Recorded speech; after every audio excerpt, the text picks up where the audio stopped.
பிறந்தவர் யாரு? ஆடும் வினையை ஒழிப்பது யாரு? ஆதவன் வணங்கும் தெய்வம் யாரு? பூமியை தாங்கும் புண்ணியன் யாரு?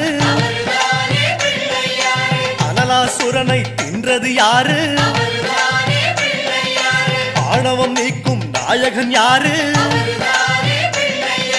முப்புரி அணிந்த மூலவன் யாரு? அவரும் வாழ்வது எங்கே கூறு?